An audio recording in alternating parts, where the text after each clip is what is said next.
मनीष दिन ऊपर को चाह पचारा, हे भगवान, आपण प्रेम आउ मो प्रेम भितर फरक कौन? भगवान उत्तर दे कहले, सुआ जेबे आकाश रे बिना कौनसी चिंता रे उड़े ताहा हेउछि मो प्रेम, आउ सुआटी जेबे पंजुरी भितर बंदी होई जाए ताहा हेउछि तुम प्रेम। शत्रु ठारू भी भयंकर सेही संपर्क जे छाती रे रहे हृदय को छुरी मारे। केबे भी कहा भावना सह खेल नाही, हेई पारे तुमे खेली जीति जीव, किंतु एईटा तो पक्का कि तुमे ता नजर रे सबु दिन पई हारी जीव। जेतेबेले आपण दोष न करी मध्य दोषी होई जानते, सेतेबेले चित्कार न करी आपण को धैर्य रखिबा आवश्यक। ता धैर्य आपण को शांत रखिबो एवं जने शांत लोक उचित बुद्धि द्वारा निजको निर्दोष प्रमाण करि परिबो। बड़ पाटी कले आपण निर्दोष तो हेबे नाही, बरं सेथिरे आपणकर एनर्जी एवं सम्मान उभय नष्ट हेबो। पूजा दशम रे फेल होइतिबारु बापा माँ एवं तार पड़ोशी ताको समस्ते बहुत कथा कहते। ताको जଣା थिला कि से ठीक से पाठ पढ़िनी, प्रकृति तार किछि मन ही रहउथिला। सी जेते चेष्टा कले मध्य तार पाठ रे केबे मन लागेनी, सेते पई से फेल होई गला। से गरीब घर झील होइतिबारु बापा तार बहुत कष्ट सहिथिले, केवल तार ट्यूशन फीस एवं तार अन्यान्य पढ़ा खर्च को तुलाइबा पाई।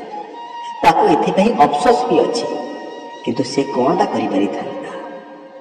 सी जेते चेष्टा कले मध्य तार पाठ हेउ नथिला। घर पाखरे गोटी पुओ मानस पूजा को बहुत भल पाउथिला। मानस अन्य जातिर होइतिबारु पूजा चाहिकि भी ता सह कथा हेउ नथिला, किंतु निजको केते दिन बा अटकै थांता। एबे से माने फोन रे कथा हेबाकु लागिले। गाँ लोक जाति प्रथा को बहुत मानती, सेथिपाई से माने सामना सामनी केबे भी कथा हुअंती नाही। मानस जानि पारला कि पूजा फेल होइतिबारु ताको समस्ते बार कथा कहउचंती।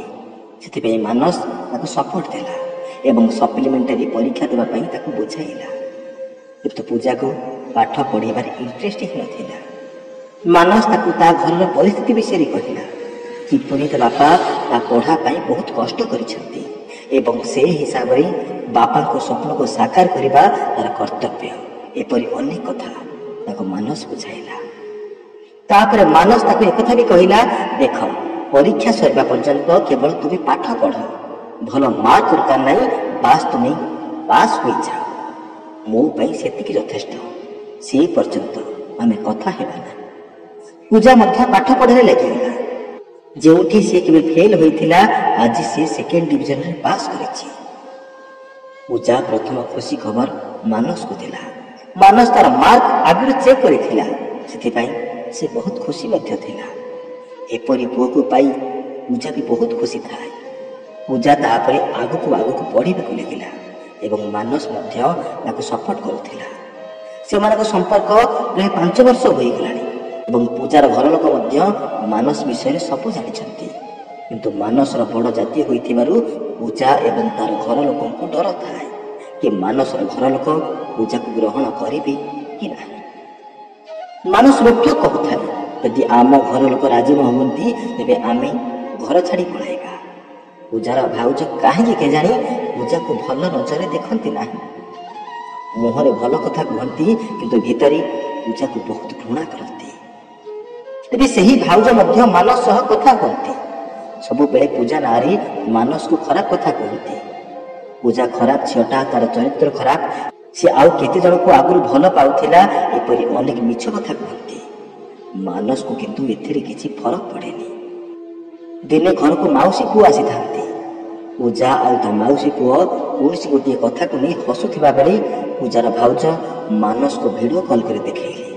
ए कथा को नहीं मानस एवं पूजा भितर झगड़ा होई किछि दिन कथाबार्ता मध्य बंद होई गला।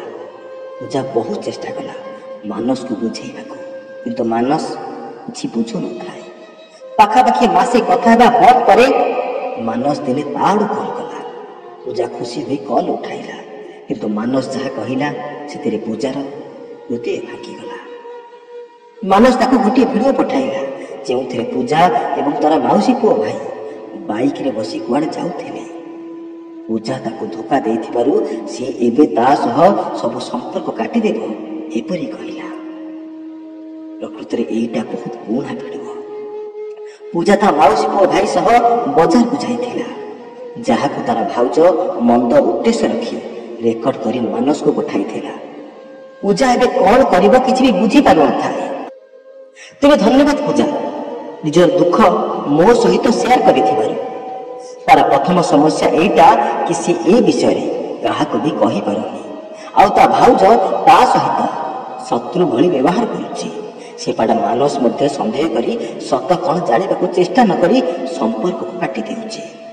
ଆଉ ସବୁଠାରୁ ବଡ଼ ସମସ୍ୟା, ଯଦି ମାନସ ବି ତା ଜୀବନକୁ ଫେରି ଆସେ ତେବେ ତାକୁ ସେ ବାହା ହେବ କେମିତି? କାରଣ ଗାଁର ଲୋକ ଜାତି ପ୍ରଥାକୁ ବହୁତ ମାନନ୍ତି।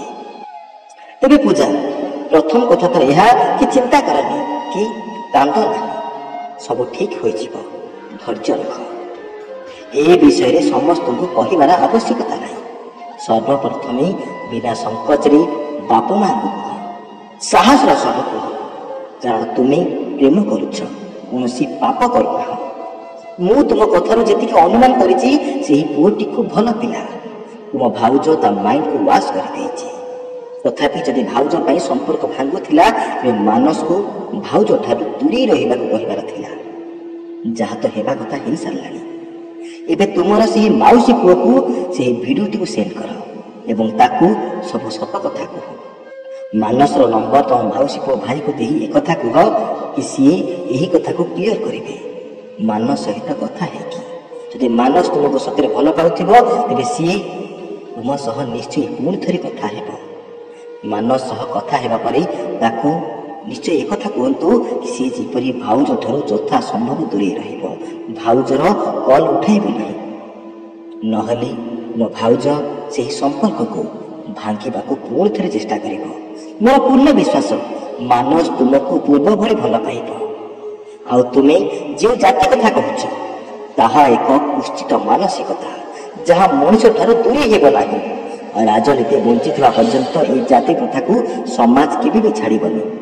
ମୁଁ ଆଗରୁ ବି କହିଛି, ଏବେ ବି କହୁଛି, କେବଳ ଶିକ୍ଷିତ ସମାଜ ହିଁ ନୈତିକତା ଏବଂ ଉନ୍ନତିର କଥା କହିବ, ସଭ୍ୟ ସମାଜର କଥା କହିବ ଏବଂ ଛୋଟ ବିଚାରଯୁକ୍ତ ଛୋଟ ମାନସିକତା ପୂର୍ଣ୍ଣ ସମାଜ ସବୁବେଳେ ବଡ଼ ଛୋଟ ଏହିପରି ଭାବନାରେ ମଜିକି ରହିବ।